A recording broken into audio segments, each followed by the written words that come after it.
Okay. Hello everyone, my name is Helen. I'm Jay. Today we are going to talk about the multimedia technology of the PiCar-B mass Rover. This project is for Computer Science course 461 Multimedia System.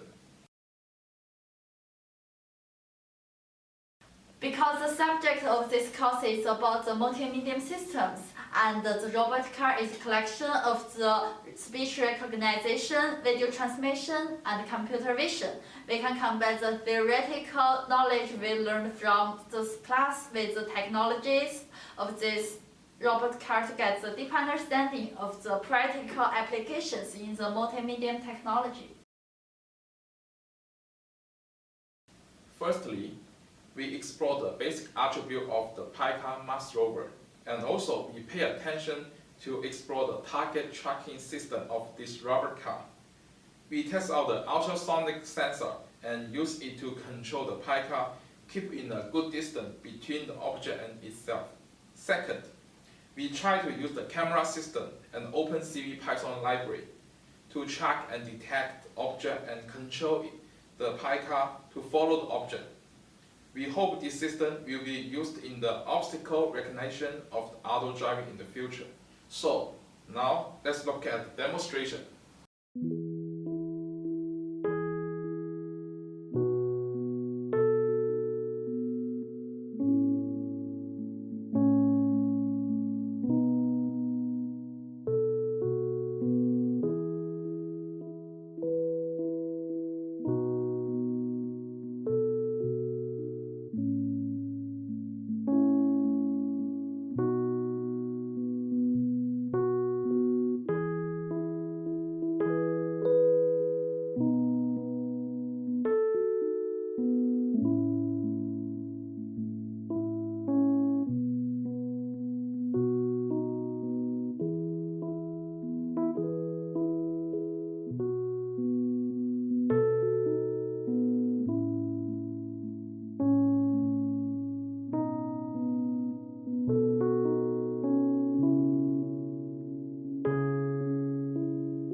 After watching the demo, do you interested in the background of this project? And now we will talk about more on the PiCar-B. On the assemble part, there's two systems, power transmission system and multimedia system. The gear motor is responsible for move the car forward and backward. The micro servo is used to control the front wheel, turn left and right, and also can control the PiCar head look up and down, left and right. The ultrasonic module is to scanning the object at the front of the PiCar. The camera module is used to shot video frame and determine the object. The microphone is used to listen to the human voice command. There's one more thing we need to install. The Raspberry Pi single board computer. If without this computer, the PiCar will not able to start on. For the Raspberry Pi, its system is run by Raspberry, and its terminal is based on the Linux. And this is what exactly look like after finished assemble part. Now we are ready to connect and log into the PiCar. SSH is what we need to use to connect to the PiCar from our local desktop. Before we use the SSH, we must need to set up the Wi-Fi on the PiCar. Also, we need to know the IP address. On the Windows, we can use the PUTTY application to make SSH connection. And if you use the Linux and Mac, just simple use terminal. This project, the programming part is based on the Python. Actually, we need to install many Python library functions, but these three are the most important for this project.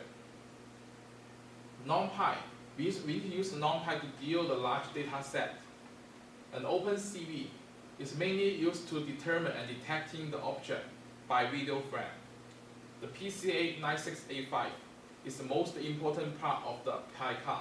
We need to use to control the microservo and the power up the gear model.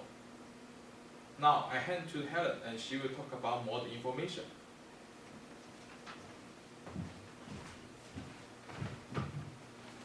So for now, we have already set the basic systems, and our local desktop is ready for connect to the PiCar. So first of all, we use the PUTTY SSH to connect to our PiCar and log into the systems. And then we have already established the connection that PiCar is server and the local desktop is client. Then we run the server code on the server side PiCar, and then we run the client code on the client side local desktop. So after doing this, we use the Python GUI to control the PiCar remotely. GUI is a form of the user interface that allows the user to interact with electronic devices through the graphic icons and an audio indicator. And then the other command is we create by GUI controller can be sent to the PiCar by using TCP or IP. This graph shows the basic function of the GUI controller. First of all, as we can see, the move functions make PiCar to move forward, backward, turn left, or turn right, and we also can use this button to control it. And secondly is the ultrasonic scan. It's to detect the distance between the obstacles and PiCar itself. And we also can adjust the range with the largest distance the PiCar can detect from 1 to 5. And also for the auto following model, we will set the reference object to make PiCar track the object with constant distance. And the OpenCV model in there is also designed to detect the distance between the optical and the PiCar itself, but it's totally different from the ultrasonic scan, because ultrasonic scan is based on ultrasonic scanner, and it detects all the object in the range without judging what its object is. But OpenCV model is based on camera. It can use the object of the specific color, shape, name as optical, only detects the distance between the car and a specific optical, and ignore all other objects that also in the range. So it has a wider range of application in our normal life. The voice command model is controlled PiCar by using speech recognition. This function can be recognize the human voice and translate to the machine command. For example, if I say go forward and stop, and the PiCar will be go forward and stop automatically. This is an example of the ultrasonic scan. As we can see this graph, the point is the optical that the PiCar detected, and the line linked to the point is the potential optical. So this area is the optical area. So if the PiCar just detected this condition, they can go to the left lane automatically. This is another example about the auto follow model.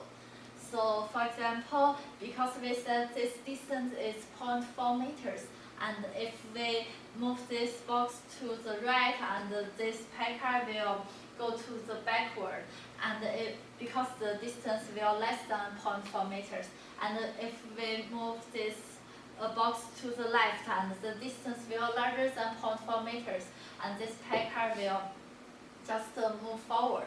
So this PiCar will just auto follow this model. Is an example about the OpenCV model, and we has already set this yellow bar as the specific object, and we detected the distance between the PiCar and this specific object is 0.22 meters. Once it detected, we will ignore all the background object. So for now, we finished the background information, and after doing this, we will introduce more details about the programming area. Now we move on to the coding part. This project uses many technical coding skills, so I cannot cover everything in this one video. I will pick the most important and the most interesting one to talk about it.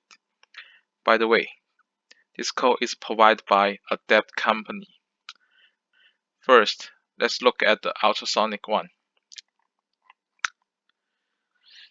In this function, we can see there are whole bunch set up.